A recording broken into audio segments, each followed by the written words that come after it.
Aloha y'all, Daniel, Aaron, and I am delighted to be with you. Kind of a radical announcement for me. And straight up, I got baptized and I joined a church. Now, if you don't know me, you're like, why is that radical? Okay, I'll explain a little bit more. One, my body has been around the sun 55 times. I experienced in my mid-20s a divine whack upside the head. Call it a spiritual awakening, call it a breakdown to breakthrough. I speak about it in other places at length. It was a huge part of my journey, changed my life in magical and profound and scary and deep ways. And part of why that was surprising for me, that awakening, and the way I describe it sometimes now is God reached down, grabbed me by the head, lifted me up and said, hey, there's more to the world than you've been seeing. I grew up as a kid really opposed to religion, like adamantly opposed. My parents were recovering Catholics. They'd abandoned it. They felt used by life. They'd given up on any kind of God. So I didn't go to church. I just thought to myself, like, this whole religion thing doesn't make sense to me, right? People just fall into their religions. How could that be, right? Something so important as that. So I was like, I was definitely against it. I was also opinionated and slightly agnostic. Not quite atheist, because I was, still afraid and just in case. So, mid-20s, whack upside the head, awakening, awesome. That's what launched me into my 30-year obsession with personal and spiritual development, which took me around the world, and I've invested $700-something thousand in my own education in those realms. And I went very deeply into many traditions: yoga, meditation, nutrition, cleansing, fasting. I took vows in Buddhism. I became a sannyasin. I've had gurus and trainings and modalities, and I've gone really far. And Christianity. Of course, everybody on the planet is influenced by Christianity. It's impossible not to be. And yet, it was never until recently, never an overt part of my experience because, well, one, I felt fulfilled with these other paths. Two, there's still something lingering in me that was like opposed to it. And nonetheless, as my journey deepens, awakening continues. That's the biggest priority for me, right? And awakening means to me love, service, love and service, freedom. And at the beginning of this calendar year, I set my intentions for the new year with, I intend to grow exponentially. That's my single word for this calendar year, exponentially in love, service, and income, in that order. So, part of how I got to that, no doubt, was just a few months earlier, about a year ago now, as I was in my own meditation and prayer, I heard a voice. And not for the first time have I received messages or heard a voice. And the way it occurred in this one was, come closer to me, my son. Surprised me. I literally turned myself like, whoa. Not that I was surprised to hear a voice, however, I'd never heard messages in that Christian language. Like, it sounded to me Christian. I said, okay, curious. So then I started investigating. Well, it took me some months, like, what does that mean and how do I do that? And like, well, I guess I could go to church. Right? Literally been to church like 4 times in my life prior to that. So I started exploring and doing my best. Big challenge for me to find in my heart and in my body rather than in my head. To trust my intuition, a higher wisdom. So I started exploring, and to skip ahead a bit to some more of the juicy parts, that led to being baptized and joining a church. And coming up to that, I had some fear-sightement. And by the way, part of why I'm recording this for you right now is one, I hope this is helpful and interesting for you in your spiritual path, your awakening. Two, I've had a bunch of questions about this because it seems odd given my background, history, and experience. And as I started approaching it, like, wow, you know what, I'm coming to a place where this is feeling more and more resonant, and I'm leaning in, and it begs the question of, well, what would happen if I do get baptized, join a church? By the way, I'll speak in another video more about the particular church that I've joined and why and all of that. However, for now, let's keep it into this, like, well, what would it mean?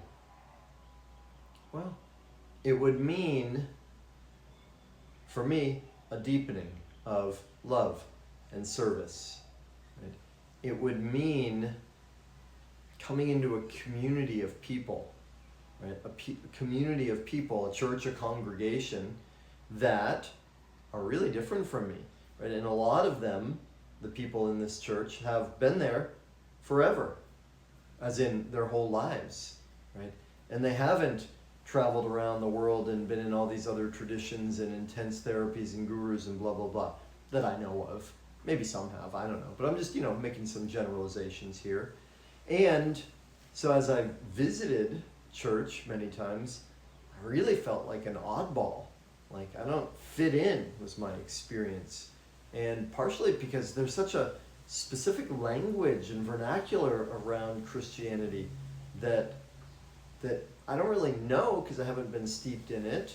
Right? I can speak Sanskrit with you and talk in depth about Yoga Sutra and the Bhagavad Gita, but my experience with Christianity was, well, I love Jesus and his story, and I've encountered that in many different ways, and I've studied seen Gospels of Peace, and I've studied the works of some of the Christian mystics.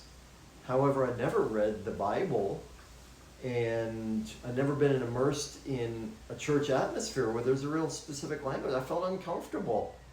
So I thought, okay, well, that's good, right? Because I want freedom, and for me to have freedom, and freedom leads to love, and love leads to vibrancy, and that's what I'm all about. That's my mission, is to create more freedom, love, and vibrancy for all of us. So if I find a place where I'm not free, I'm uncomfortable, feel like I don't belong, then that's a good place to lean into.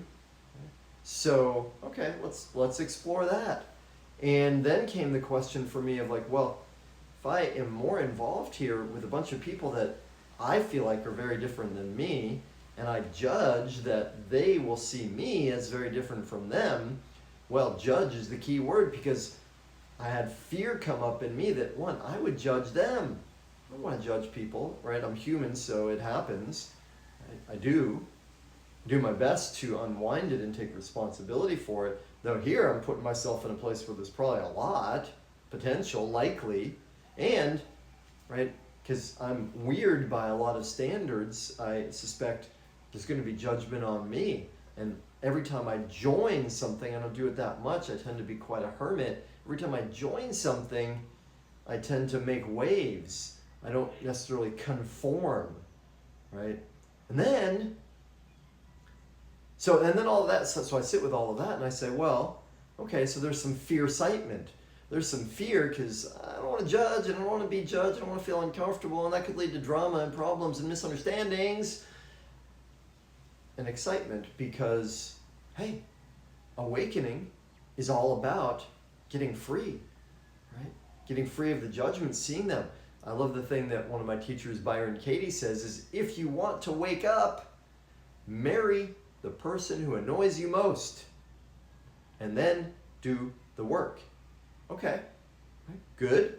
I'm not suggesting you do that, and I'm not aiming to do that. However, and truth is, we don't have to go looking for ants at the picnic, right? If we are involved in life, we're going to find the places where we are not free. And yeah, for me, joining on that level means in some way looking for ants at the picnic. I'm going after my judgments, and that's exciting because that means more freedom and love, right? More vibrancy. So then came a question for me like, well, what if they believe things that I don't believe? What if I disagree with, okay, well, let me distinguish. Who's they? right? Let's separate out. There's maybe the church doctrine or the official position of the church, and then there's the people that are in it, right? And here's what I know. Both of those things involve people, and people have opinions, and people have judgments. And I know who I am. I know what I believe and what I value, and one of those key pieces, this is one of the other fear-sightement moments, is I've seen a lot of churches, I've seen a lot of religions, a lot of sects, S-E-C-T-S. Well, I've seen a lot of sex, S-E-X too, but that's another story. I've seen a lot that has this feeling of, we have the way, our way is the best, we are right, we are saved, you are damned. Right? That energy is out there a lot from my perception of it. And so the fear was like, well, what if I get into a situation where the church or the people say, this is what we do and this is the way it goes? And I'm like, no, that's not how it is for me. And so my mission, freedom, love, and vibrancy, part of what that means is inclusion. Right? So I say, okay, well, this is a great opportunity for me to join, to encounter, and all the judgments, by the way, where do they come from? If they're judging me, that's just me judging me, otherwise I wouldn't care. So they're all the judgments are about me, so this is a path to greater self-love and acceptance. And right, if there are things I don't agree with, right, if there are things that, quote, violate my value system of love and inclusion, everybody's worthy, well, I go back to what I know about Jesus. Right? And while I'm not a Jesus scholar, I have had enough experience, literal experience, to know and feel and trust and believe that he is an exemplar of acceptance and love. That no matter who or what anyone believes or says or does, they are worthy of love. So I know that for me to increase my love, service, and income, I need to be more in service to people, more involved with people, more connected to people. And again, I have a tendency to be a hermit and introvert. So I stepped forward with those fears and thoughts and excitements in my head, though basically, totally, bottom line, because I was called. Right? And I don't understand it, honestly, yet. I don't know why this was a calling for me. I do know that a couple days ago I was baptized, and for the first time at age 55, it was a powerful experience. And I'm also sharing all this with you because if we're connected or if you're following what I'm doing, there's going to be more discoveries, right? How do all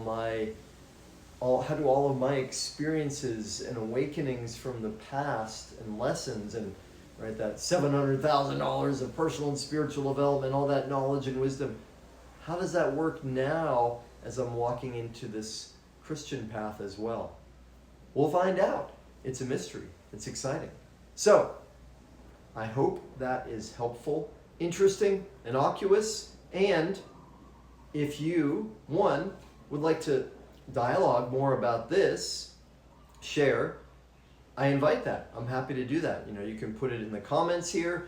You can also email me, daniel@danielaaron.com. And on that note, if you would like to be in dialogue with me, if you would like some support in creating what you would love to have in your life, spiritual, physical, emotional, mental, right, in the outer world, most of the people that I work with, they come to me because in some way their life is good. They're usually, making enough money.